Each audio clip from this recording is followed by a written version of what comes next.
আমি আগতে যি কাৰকৰ বিভিন্ন ভাগৰ কথা কৈছিলোঁ, আজি শেষৰ ভাগ কেইটা, বাকী আৰু 4টা ভাগ আছে। সেই 4টা ভাগৰ বিষয়ে আলোচনা কৰিবলৈ গৈছোঁ। ইতিমধ্যে আমি সম্প্ৰদান কাৰকলৈকে আলোচনা কৰা হ'ল। আজি আমি 5 নম্বৰ কাৰক অপাদান কাৰকৰ পৰা আৰম্ভ কৰিম। 5 নম্বৰ কাৰক আজি কাৰক হ'ল অপাদান কাৰক।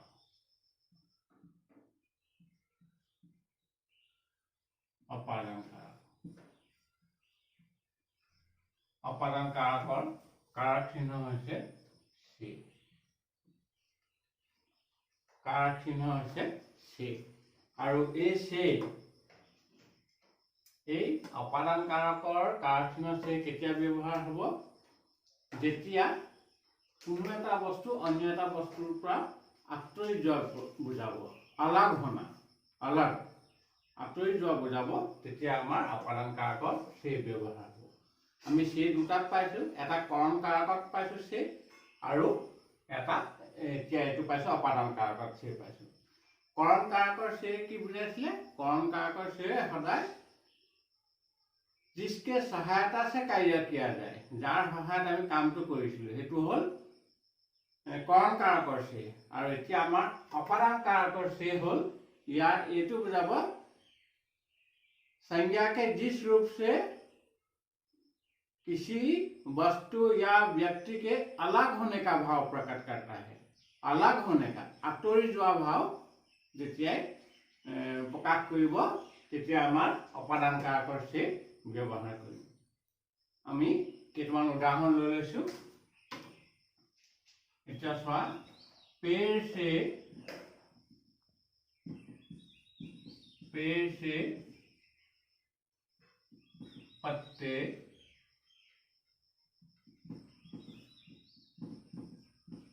गिरते हैं। पेड़ से पत्ते गिरते हैं। पेड़ से पत्ते गिरते हैं। पेड़ से पत्ते, এই পাতখিলা পৰিছে, ক'ৰ পৰা পৰিছে? গছৰ পৰা পৰিছে। গছজোপাৰ পৰা অলগ হৈ গৈছে, আঁতৰি গৈছে। তেতিয়াহ'লে এই পেড়টোৱে হ'ব অপাদান কাৰক। এই পেড়টোৱে কি হ'ব? অপাদান কাৰক। এইটোৱে হ'ব অপাদান কাৰক। C হ'ল কাৰক চিহ্ন। কাৰ পৰা আঁতৰ হৈছে? গছৰ পৰা কি আঁতৰ হৈছে? পাতখিলা আঁতৰ হৈছে, পাতবোৰ আঁতৰ হৈছে। গতিকে যাৰ পৰা আঁতৰ হ'ব সেইটোৱে হ'ব অপাদান কাৰক। আৰু এটা লোৱা, ছাত্ৰ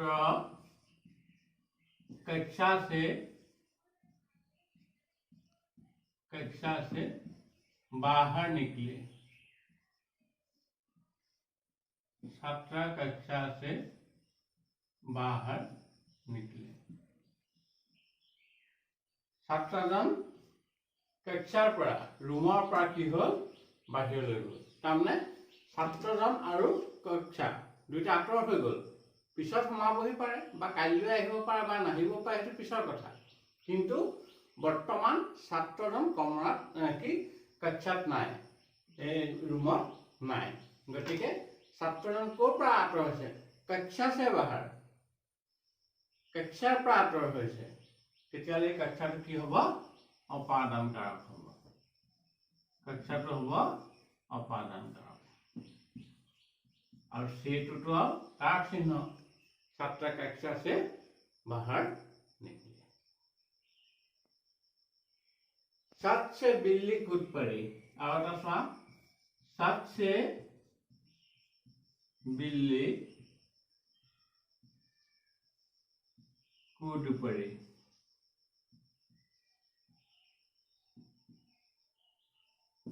छत से बिल्ली कूद पड़ी।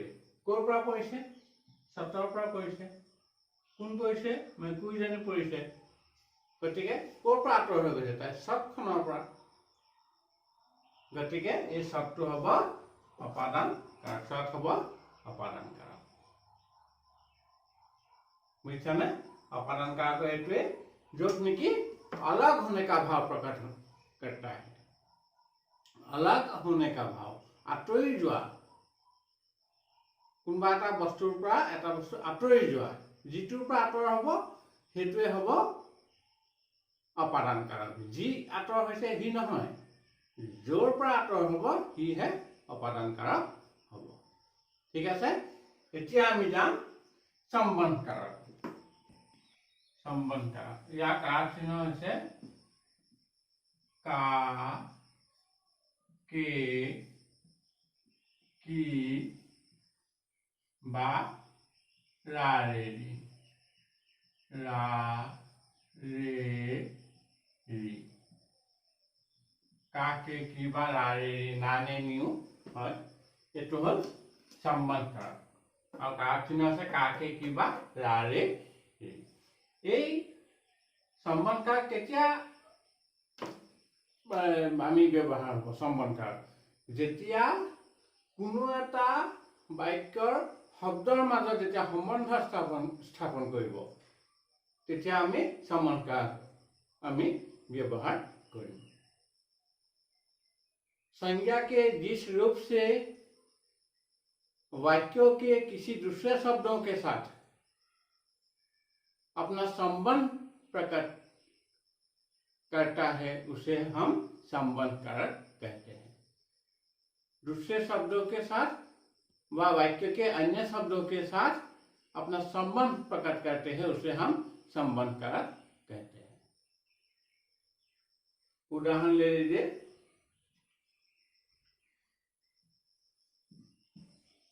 महेश का भाई आया है।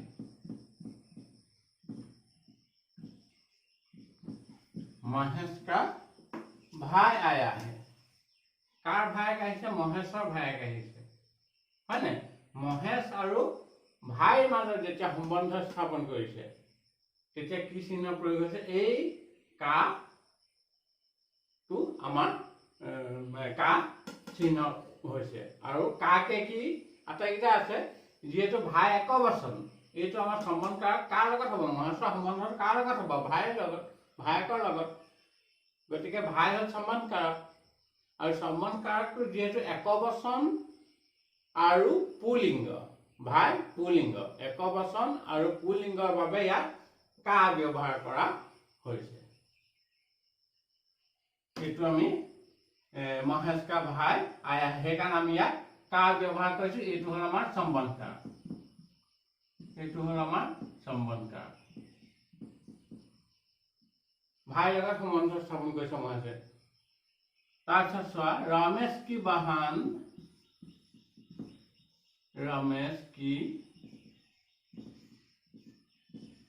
बहन बहुत होशियार है, बहुत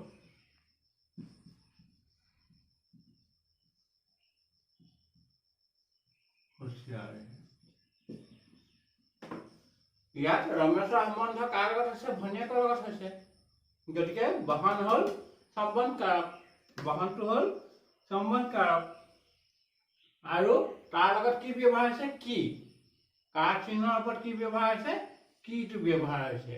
আৰু এই কি ব্যৱহাৰটো কি কাৰণে হৈছে? কা নহয় বা কে নহয়, কি কিয় ব্যৱহাৰ হৈছে? যেতিয়া বহন হ'ল স্ত্ৰীলিংগ, স্ত্ৰীলিংগৰ লগত ৰমেশৰ সম্বন্ধ হৈছে, গতিকে তাৰ আগত কাৰ চিহ্নৰ ৰূপে এইটো কিটো ব্যৱহাৰ হৈছে। रमेश की बहन, এই সম্বন্ধ কাৰকৰ লগত তুলনা কৰিহে আমাৰ কা হ'ব নে কি হ'ব নে কে হ'ব আমাৰ গম পোৱা যাব। এই ইয়াৰ লগত নহয়, যাৰ লগত সম্বন্ধ স্থাপন কৰিব। মহেশৰ সম্বন্ধটো কাৰ লগত? ভায়েকৰ লগত। ৰমেশৰ সম্বন্ধটো কাৰ লগত? ভনীয়েকৰ লগত।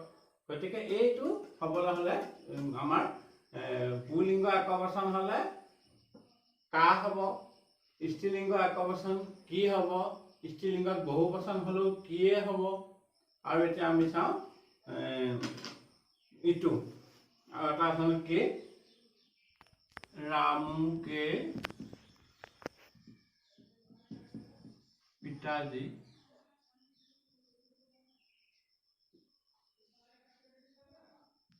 पिताजी आज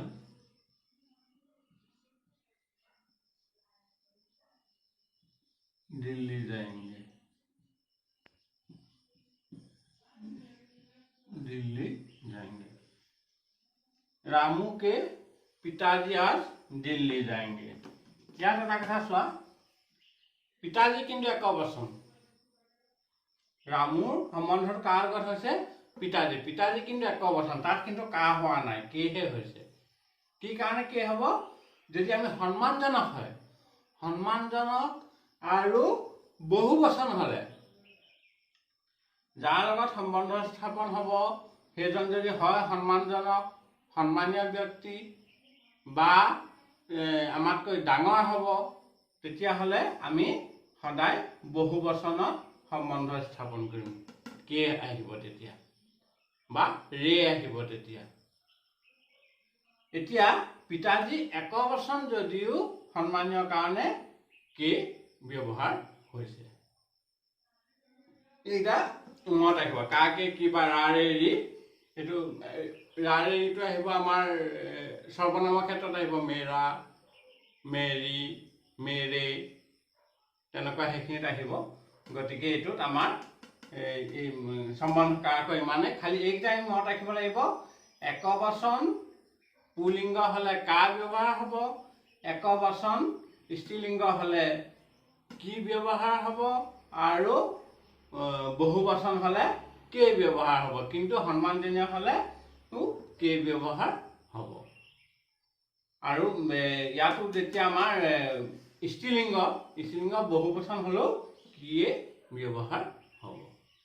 এতিয়া সম্বন্ধ কাৰকটো ইমানতে হৈছে। 7 নম্বৰ অধিকৰণ কাৰকলৈ যাওঁ। অধিকৰণ কাৰকৰ কাৰক চিহ্ন কি হৈছে? মে আৰু পৰ। ক্ৰিয়াকে আধাৰ, ক্ৰিয়াৰ আধাৰ, আমি যিটো কাম কৰিম তাৰ আধাৰ কি, সেই আধাৰটোৰ ওপৰতে এই অধিকৰণ কাৰকটো নিৰ্ভৰ কৰিব, আৰু সেইটোৰ ওপৰতে মে বা পৰ আমি ব্যৱহাৰ কৰিম। जिसके लिए क्रिया के आधार का प्रयोग हो उसे अधिकरण कारक कहा जाता है।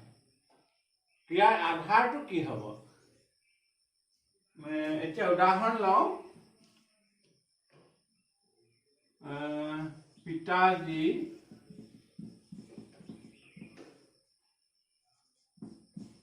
घर में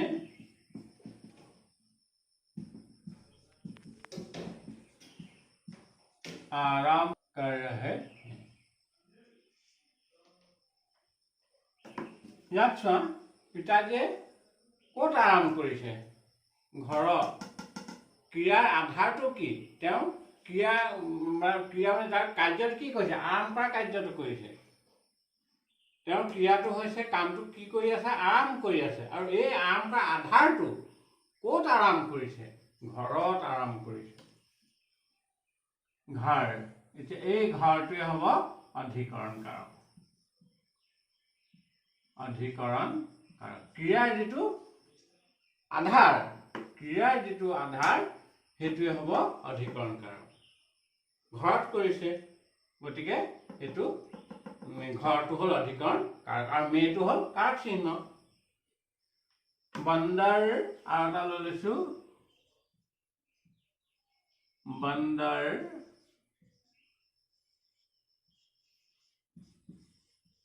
डाल पर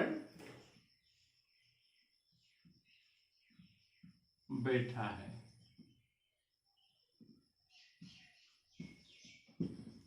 बंदर डाल पर बैठा है। बंदरটা ক'ত বহি আছে? ডালৰ ওপৰত বহি আছে। বান্দৰটো বহি আছে, সি বহা কাৰ্য কৰি আছে। সেই বহা কাৰ্যটো ক'ত কৰিছে? এই ডালৰ ওপৰত কৰিছে। এই ডালটো তাৰ আৰাম কৰা এইটো কি হৈছে? এই ডাল। গতিকে ডালটো হ'ল অধিকৰণ কাৰক, আৰু পৰটো হ'ল কাৰক চিহ্ন। এইটো হ'ল আমাৰ অধিকৰণ কাৰকৰ এই দুটা উদাহৰণতে চাগে বুজিলা। নহ'লে আৰু এটা দিছোঁ শিক্ষক वर्ग में पढ़ाया। আৰু এটা লৈ লৈছোঁ তেতিয়াহ'লে शिक्षक वर्ग में पढ़ा रहा है।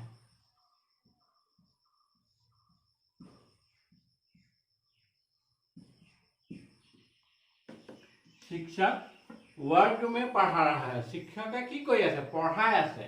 পঢ়া কামটো কৰি আছে। কিন্তু সেই কামটো ক'ত কৰিছে? ৰুমৰ ভিতৰত, শ্ৰেণী কোঠাত। वर्ग, গতিকে এই वर्गটো হ'ব অধিকৰণ কাৰক আৰু এইটো হ'ব মে হ'ব কাৰক চিহ্ন। যিটো কাৰ্য কৰিছে, এতিয়া ধৰ আমাৰ কাৰ্য কৰিছে পঢ়োৱা কাৰ্যটো কৰিছে, গতিকে পঢ়োৱা কাৰ্যটো শিক্ষকজনে ক'ত কৰিছে? এই ৰুমৰ ভিতৰত কৰিছে, শ্ৰেণী কোঠাত কৰিছে। গতিকে এই वर्गটো হ'ব অধিকৰণ কাৰক। ক্ৰিয়াকে আধাৰ, ক্ৰিয়াৰ আধাৰটো য'ত হ'ব সেইটো হ'ব আমাৰ অধিকৰণ কাৰক। হ'ব? এতিয়া আমি যাওঁ শেষৰটো আটাইতকৈ সম্বোধন কাৰক। 8 নম্বৰ সম্বোধন কাৰক। আৰু ইয়াৰ চিন হৈছে হে, আৰে, আজি আদি। হে, আৰে, আজি আদি। ইয়াত এই संबोधन कारक की होइसे? किसी को पुकारना या संबोधन करना। किसी को पुकारना या संबोधन करने का भाव प्रकट होता है। कारोबाक मता बा संबोधन धरा हेतुर ओपर এই संबोधन कारकটো হৈছে আৰু যাৰ কাৰক চিহ্ন হৈছে হে, আৰে, আজি আদি তেনেকুৱা ধৰণৰ। এতিয়া উদাহৰণ চাইছো, উদাহৰণ দিছো। हे भगवान,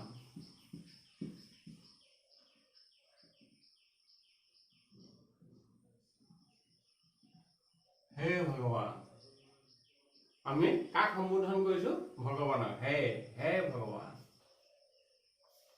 गरीबों पर दया करो, गरीबों पर दया करो।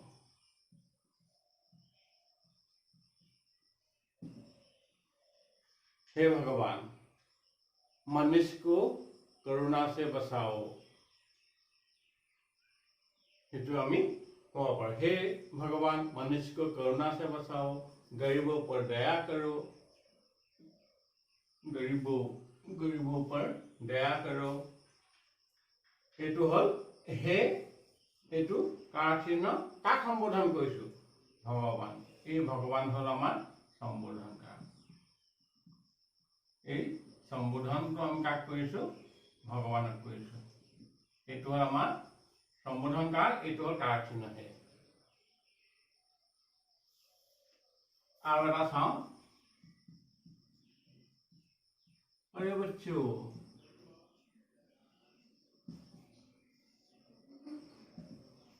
अभी तक नहीं गए हैं?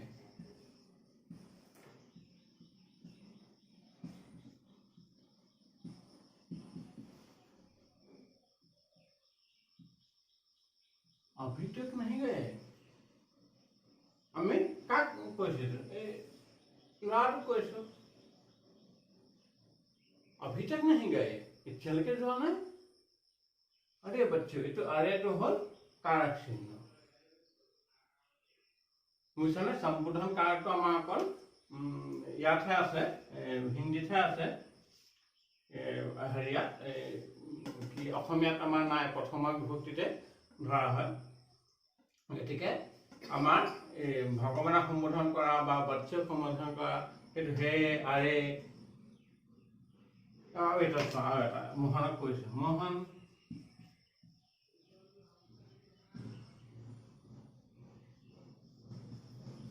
जरा इधर आओ।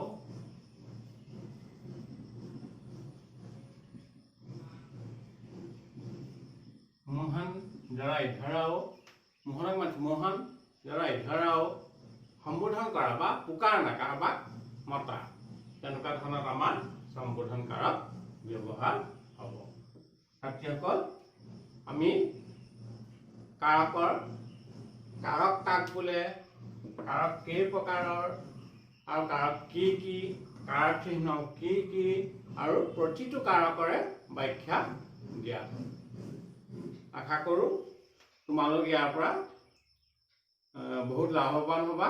খালি ভালদৰে ভিডিঅ'টো শুনিব লাগিব। তোমালোকে ভালদৰে মন দি চাবা। আশা কৰোঁ সকলো ভালে আছা। আজিলৈ আহোঁ। ধন্যবাদ।